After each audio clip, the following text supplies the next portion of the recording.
Thank you, Michael, for being with us. My pleasure. How would you define strategy? What is strategy in very simple terms? Well, in very simple terms, it's what's going to make a particular organization different and provide a competitive advantage. Basically, competition is destructive when companies are basically competing on the same thing.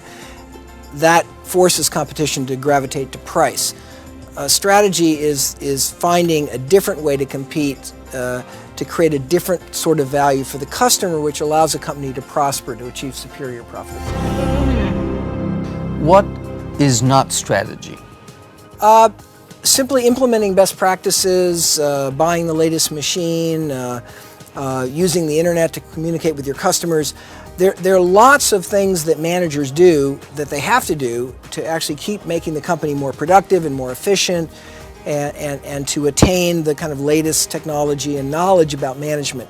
All those things are a necessity, but they're not strategy. Strategy is not about doing the same thing better.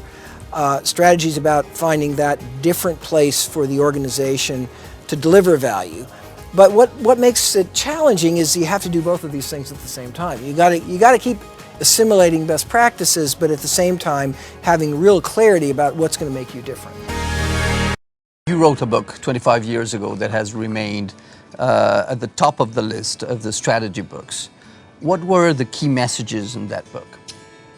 Well, I've written a number of books about strategy. I think my first really major book on strategy was a book called Competitive Advantage, and I think the really major message of that was really how to look at the industry in which you compete and how to think about what causes industry profitability and how, by understanding that, a company can improve its own position.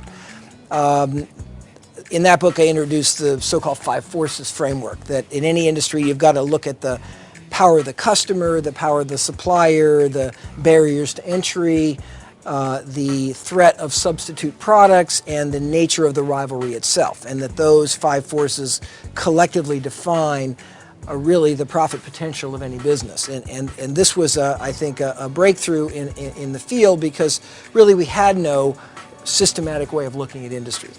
The next book was a book called Competitive Advantage, in which I really talked about how to look at a company's own position and introduce the concept of the value chain.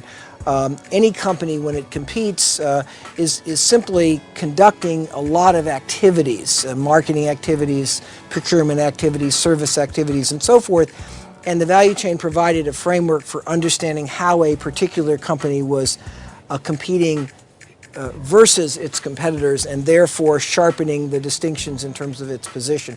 I would also say that equally important to the first 2 books is an article called What is Strategy, which really tried to get at the fundamental distinction between strategy and operational improvement.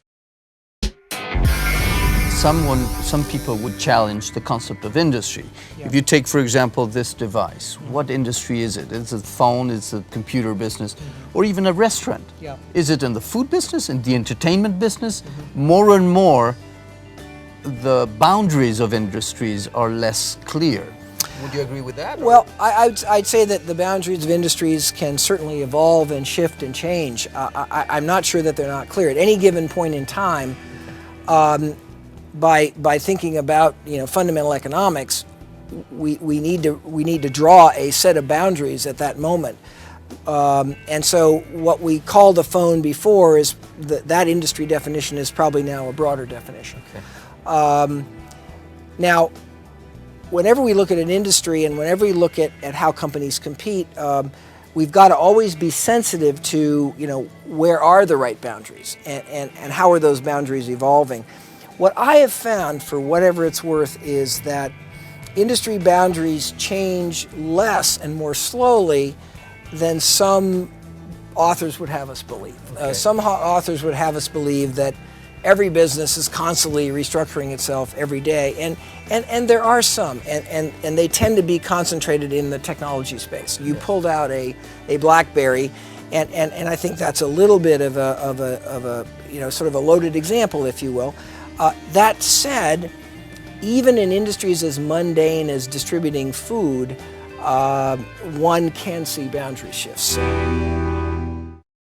What do you think about the new social networks, the Facebooks, the YouTubes? What are the implications of these phenomena? I can tell you that they really have changed the way that young people, particularly younger people, relate and communicate with each other.